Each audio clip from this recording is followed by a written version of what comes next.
bored, so I just looked up some. I'm just looking at something on YouTube, and I don't know what it is exactly, but it looks interesting, and it's 40 minutes, so I'll do some commentary over the top of it.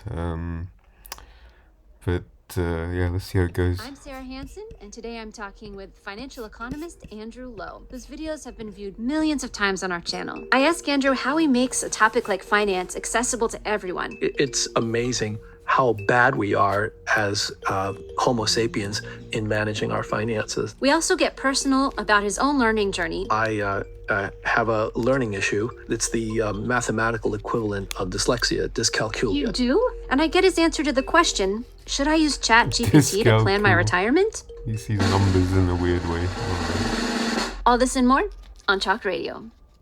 Andrew, thank you so much for being with us today. Pleasure. Thank you for having me. For a long time, I've thought that if I don't have an advanced degree in mathematics, that I probably don't have a place in finance and probably shouldn't be thinking about it much. But I'm wondering if you might prompt me to think differently. Well, not surprisingly, I have a very different perspective as a financial economist. Someone once said that to a person that has a hammer, everything looks like a nail, and I'm guilty as charged.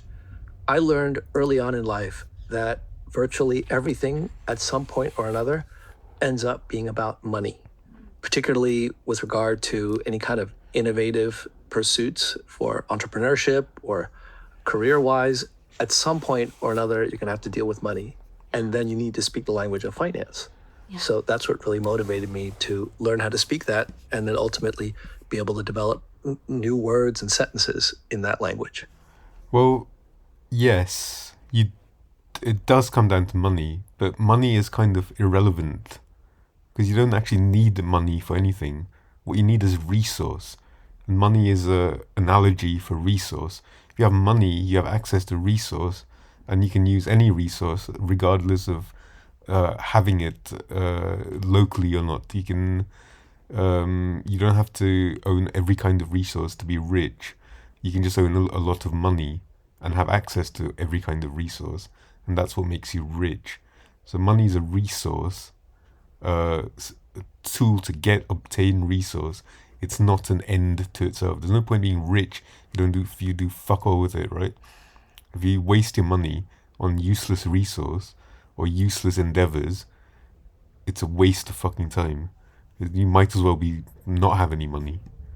Yeah, it is a new language. And it seems like it's something that everybody can learn, no matter where they're starting from. Absolutely. You've contributed to OpenCourseWare. Your videos have been watched millions of times. And you seem really good at making finance accessible to people, no matter where they're starting from. I'm wondering what it is that you do that allows that to happen. Have you done any reflecting on that over the years? Well, first of all, it's a great honor to be part of OpenCourseWare. I'm just going to speed speed this up a it bit. does reach people all around the world, regardless of cost or access, is really wonderful. Processing speed. And the reason that I was so pleased and honored to participate in that is because I really feel like everybody should have access to this knowledge at different levels, of course, but we all need to know a little bit of finance. And I think that early on, I was really drawn to this field because of how impenetrable it was, and at the same time, how important it is. Growing up, I just remember always hearing my mother talk about finances and some of the challenges that we were facing. And I think that really made me hyper aware of the fact that it's really a necessary part of life. Sometimes. So this is the thing, when you're growing up, you have limited resource, less money than other people, you end up growing up wanting more money, more resource, right? So this is why you hear these stories of rags to riches. It's because you're more driven to get money. If you're born rich, if you're born with a trust fund and wealthy parents and stuff, you have an expectation that you will have money and you'll have more money in the future. Whereas if you're born poor, you have no money, but you want money and you will work for it. And this is the difference between rich people and poor people, in my opinion, is the expectation of future wealth. It is not necessarily a given for poor people, but it is an ambition for poor people. Unfortunately, too much a part of life. And if we don't understand it, it's very easy to end up being taken advantage of or not being well prepared for the kind of things that finance helps you deal with. Yeah, I think about this a lot when I go to the grocery store and see cereals for over $6 and eggs sometimes up to $8. So there is a difference between finance and consumer finance, right? It is not the same thing, and the maths involved is quite different. What are some theories of modern finance that everyday people like me could apply or think about when I'm And also, there's a difference between finance and economics, right? It is not the same thing. faced with those situations? Wow. Well, there's a whole bunch of ideas and important notions that we can use in our everyday lives. One of the key notions is that there's a trade-off among everything that we do and everything that we purchase. So in economics, this is called opportunity cost. It is the cost of buying one thing over another when you can only buy one thing, right? That is opportunity cost. Far too often, we tend to compartmentalize, and we have a mental budget for certain activities as well as other budgets for other activities, and we don't allow them to mix. But sometimes, if you can think a little bit more broadly about the fact that we have a given set of resources and we have to allocate them across lots of different activities, and there are interesting financial ways of making those decisions, we can actually come up with better outcomes. One example that I think most people are aware of is borrowing money to buy a home or buy a car. That is basically moving money from the future, our futures, to our present. We're borrowing. And sometimes we need to put money today aside for our kids' college fund or purchasing a car in the future. That's an example of moving money from today to ourselves 2 years from now or 3 years from now. So this notion. This is a bit more complicated than just moving money from the future into today. It is moving money from a long way in the future into today, paid off over the period from today into that point in the future. And to be able to do that, there's a cost associated with it, and that is interest. So to time shift that money from future to present costs you money along the way to the future, right? So it's not just a simple one step. It is quite complicated to work out what the value of that movement is to the lender, right? Of being able to move money around and making sure that you don't lose a lot of it in the process is part of the language of finance. And that's something that all of us can benefit from. Yeah, it's so interesting. The idea of having more flexible understanding of your resources and how they might move across categories. Yeah, I mean, I think at the heart of it, it's really all about control. But I think not enough people understand how finance works so that ultimately it ends up ruling their lives as opposed to allowing them to use finance to achieve the kind of goals that they really want. So, Andrew, before the show, we asked you to respond to a question, which we will now reveal the answer to. So the question was, should I, Sarah Hansen, use ChatGPT right now to plan my retirement? What's our answer? No, you shouldn't. Not yet. Okay, please explain. Not yet, because large language models are not yet ready to be able to do delegated financial decision-making for us. Turns out Why that would saving you for ever retirement delegate is your one set of financial activities, decisions but then to spending while in ChatGPT? retirement, Must that's be a also different set of moron. activities. And many of us have become good at saving, but we've been such good savers that we forget that at some point we need to spend. and Right. we have to spend at the right rate for the right things at the right times. So what my colleagues and I are trying to understand now is not only what those optimal decisions are. I think we now have a lot of information about that. There's been a lot of research done on that. But the more challenging issue is how do we communicate that to people who don't have any finance background and moreover can't afford to hire the Well, you don't need a financial finance advisors that some of background. You the just higher need net worth individuals have some access to. level So of we're financial working on an advice AI or common solution, sense. an AI financial advisor that can satisfy the most important criterion of You shouldn't financial be advice that taking advice regulators from impose, which anyone is something unless called you are fiduciary duty. A expecting the fiduciary answer. is somebody who is appointed to help you further your goals, will look out for your best interests above and beyond their own. And so very often people get a little bit That's concerned about called financial planners and other people in the fiduciary financial industry because they don't want to be taken advantage advice. of. And there are many good financial planners out there, but not everybody can afford one. So the question is, Or can you, for those people fiduciary who can't afford duty. financial planning, and for It's the good to look financial out for institutions that, that don't you know, want if you're to looking for spend a their financial resources of financial advisor. advice to those who aren't going to generate enough commissions for them, for these people, can we come up with financial advice from an AI platform that satisfies the definition of a fiduciary, some program that you can trust to look out for your best interest? We're not there yet. However, I believe that Generally, a everybody should use large stockbroker language does models to not help them think through retirement have issues more that seriously. duty. For example,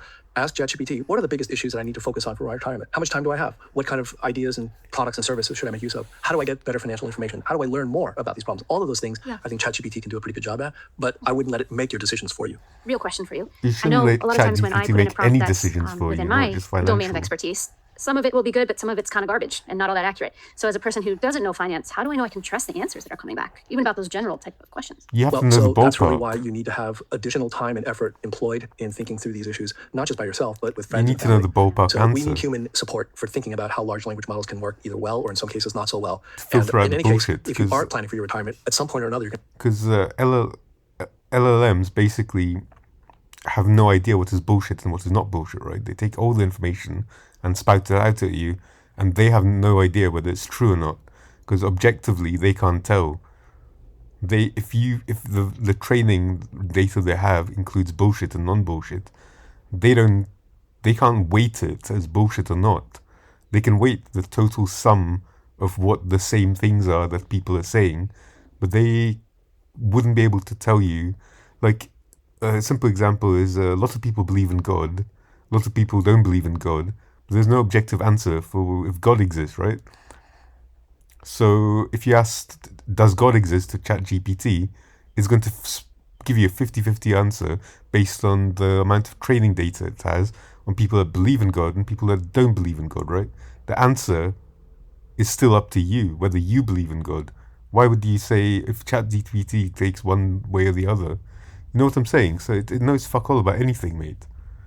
Have to engage with people from the financial institutions, they will be able to help deal with some of the so-called hallucination problems with these large language models.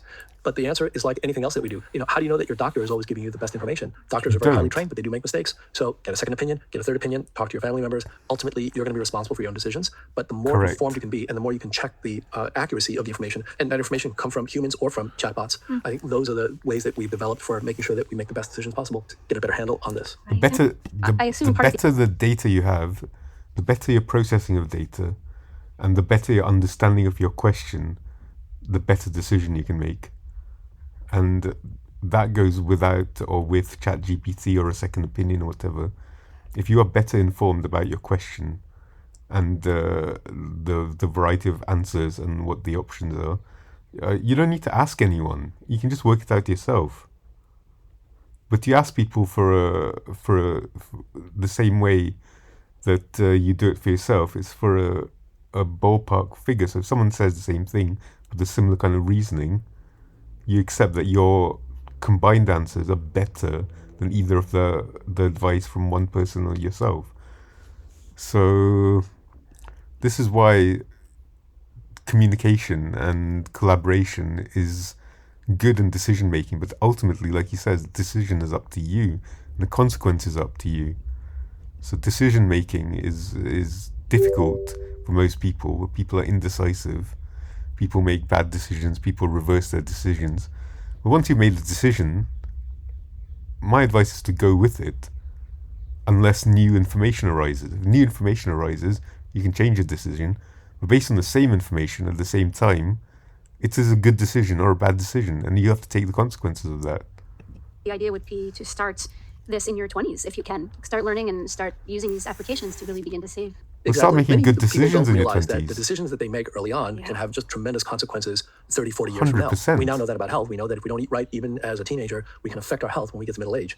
The same thing is true about our finances. If we make bad financial decisions early on, it could end up having repercussions far beyond what we typically are able to measure. And so that's really the purpose of having some kind of support, some kind of advice that can actually look 40, 50 years ahead of a teenager. It's kind of interesting because... And this is difficult for teenagers to do, because when I was 20 years old, I thought to myself, 30, that is so old. I might as well kill myself before I get to 30, because I might as well be dead, because I don't want to be 30 and old. But when you get to 30, you're like, shit, man, I'm still quite young. When you get to 40, you go, shit, man, I'm quite old now. But because the 20-year-olds look like children to you, right? And but I don't feel old at 40 or 45. But I'm glad I made good decisions when I was 20, like going to the gym when I was 20, because it means I have to go to the gym less now. And I'm stronger now than I would have been had I not done that in my 20s. And I'm glad I didn't take all kinds of wacky supplements or fuck around with my hair or whatever, or to get tattoos, because, those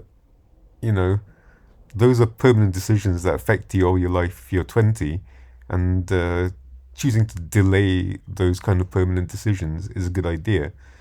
But spending money or having a good time in your 20s is a good idea, because at 40 you can't do it, right? You can't drink anymore because you get horrific hangovers, you've got responsibilities, you've got busy lives, and you just don't have as much time.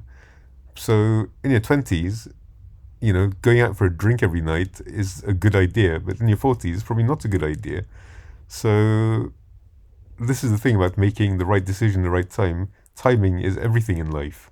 At least in the US, or at least in the cultural circles in which I grew up, it was sort of taboo to talk about money, how much you make, how much other people make, how you're budgeting. Have you found that? So this is another thing. So people are very cagey about what they earn, right? And I don't understand this because some of my friends were very open about it. They say I earn X amount of money. Even I'm doing it just now because I don't want to.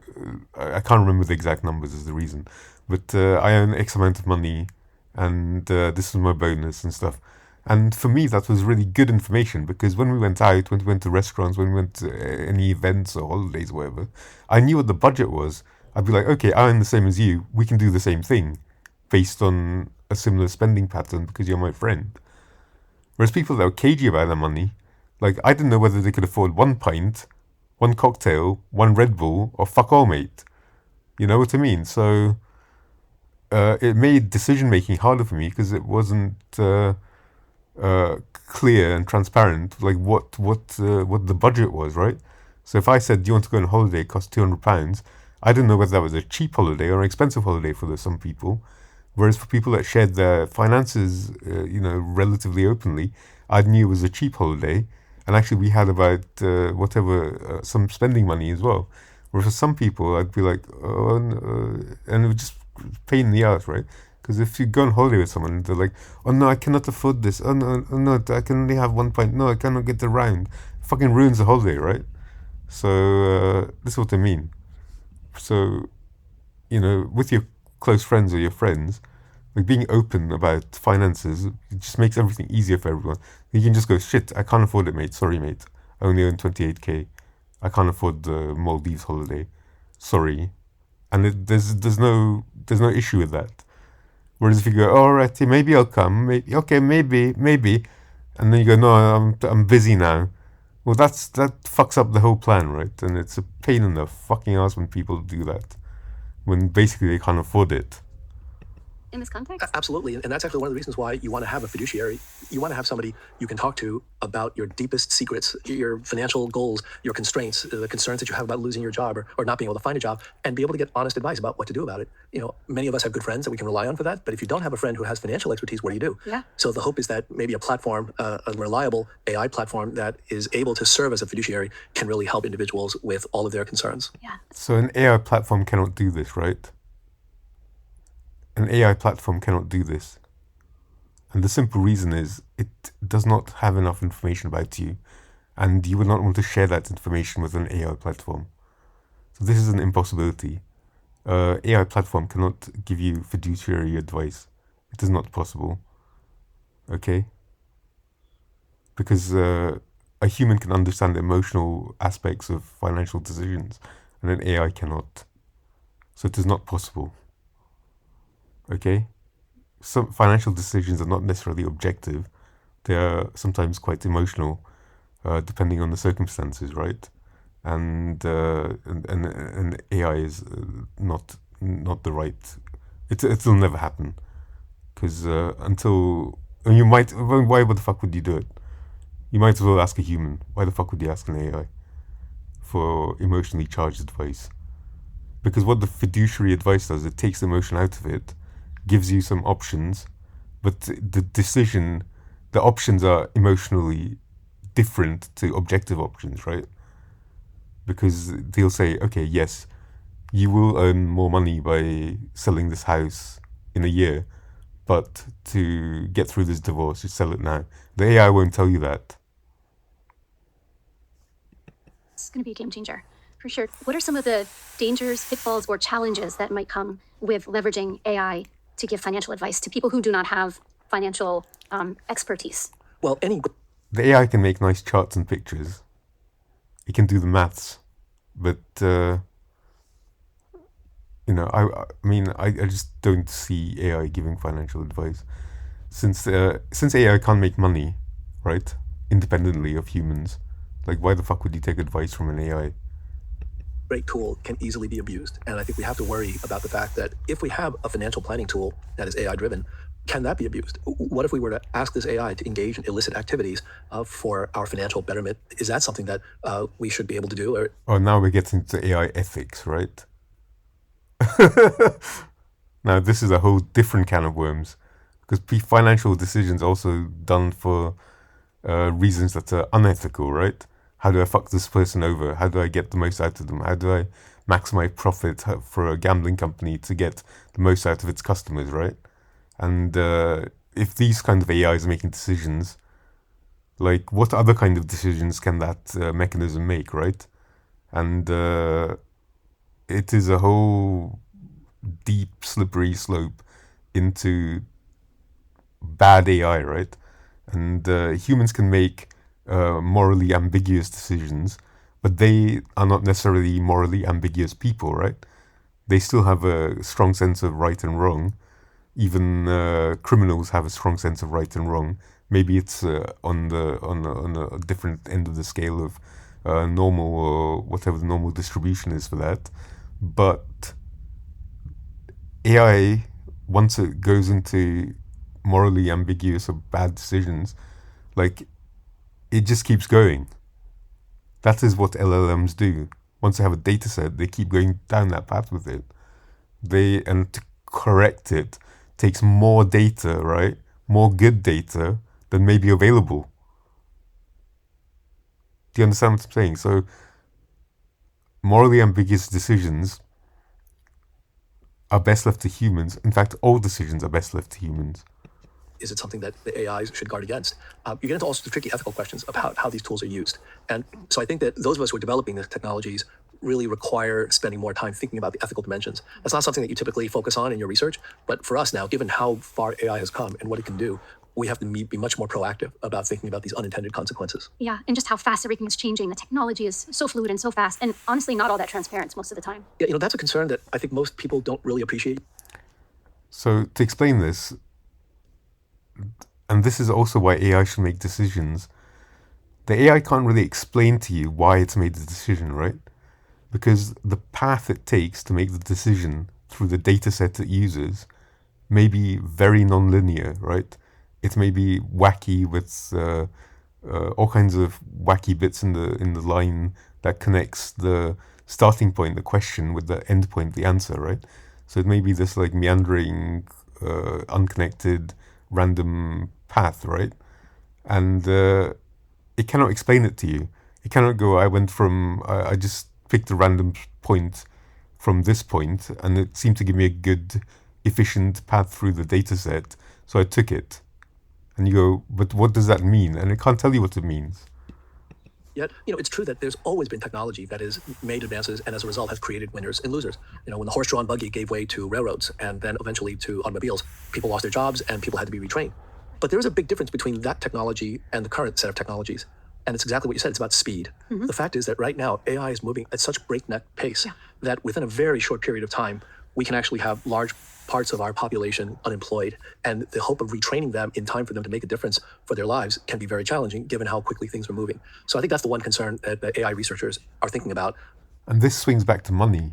It seems in the short term, you can save a lot of money as a company by using AI where you use people, right? But it is quite short-sighted because with people, you can adjust as the general population changes, right? As the environment changes, as the circumstances of life change, as your business model changes, you can train people as they go along the way. Whereas with AI, you can't really do that. You need a large enough data set at the start to train the AI model, right? So it moves and jumps. And you cannot just incrementally improve AI. You can feed it new data, but you need to make it fundamentally change what it's doing. A little incremental amount of new data is not going to change the overall AI model, right? You need a lot of new data to change it. So this is why like the general chatbots and things are shit when something different happens, right? Because they can't cope with it. They need to wait like, I don't know, like some period of time, 6 months, 3 months, whatever it is, to gather enough new data to change the AI model's behavior. And humans basically change instantly as soon as new information arrives, right? If you go, this is a new procedure, the human instantly changes it. Whereas with an AI, there may be a new procedure, but it automatically won't be able to do it. Because it will be like, oh, this is a change in instead of not doing something, you do something. But it's not going to instantly change it because like it has a vast data set where it's been doing something, so it can't instantly go to not doing something. So unless you, and especially if it's developing its own algorithm to do stuff, right? So you're trusting it to make decisions. Like it's not going to make that decision on one data point. So it is short-sighted for companies to think they can save money long term because they may fuck up the entire business and go bust before that happens because the AI can't cope with it. We don't have any good answers yet. And one of the answers that's been proposed, which is to slow down the rate of progress, Right. that's almost never possible. Even if you want to do it, even if you have legislation, there'll be people that will refuse to abide by that because legislation is not going to stop that kind of innovation. It's not going to stop people from having ideas and wanting to implement them. Yeah, the idea of people being put out of work with the advancement of these technologies is hugely concerning. And I know one that you're concerned about because it seems like in everything you do, it all comes back to people and the impact on people. But one of the things is people adjust very quickly, right?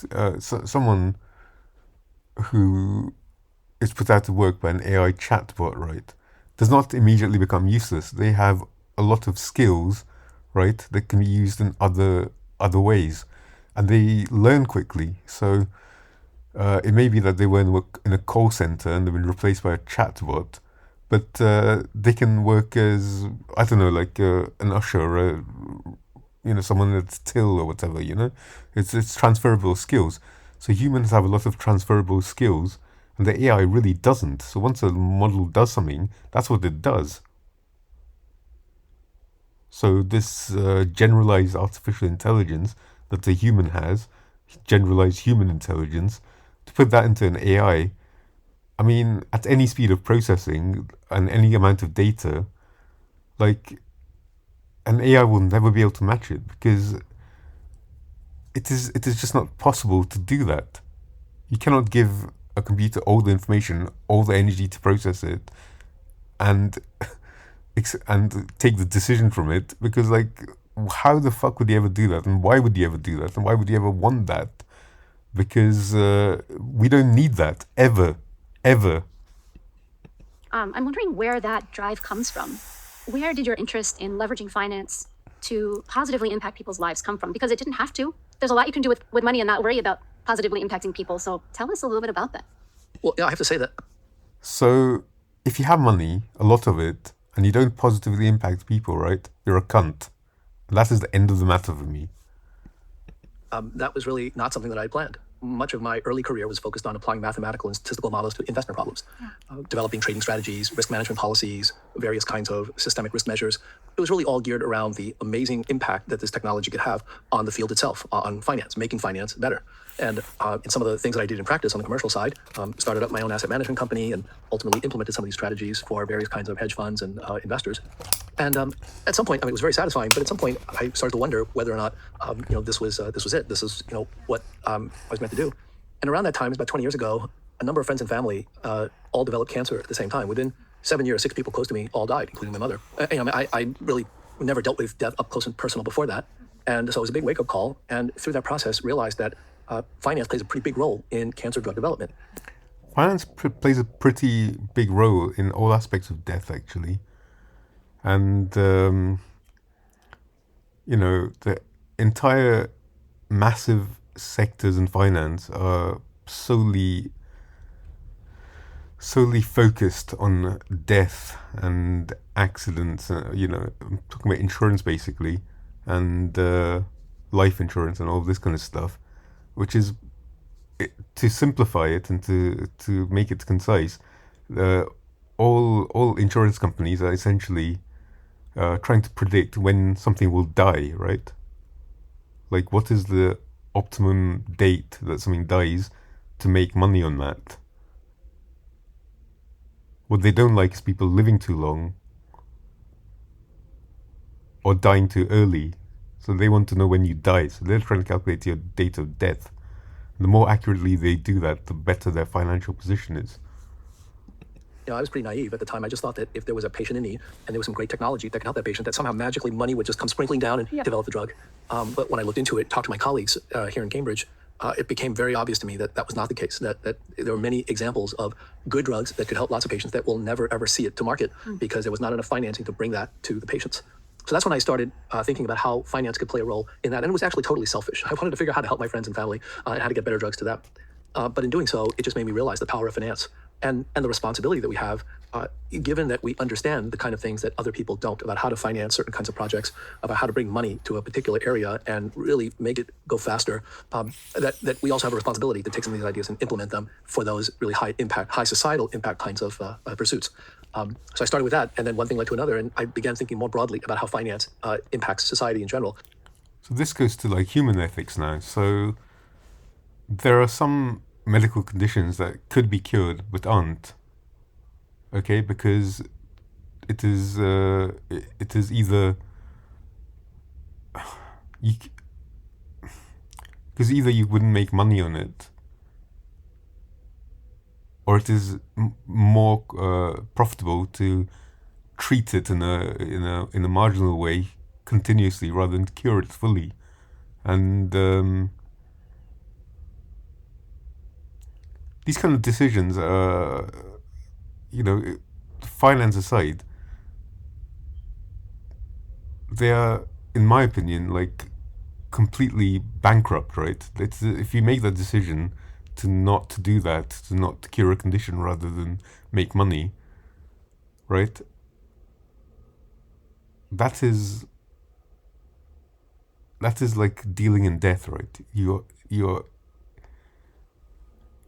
like that is like an evil decision.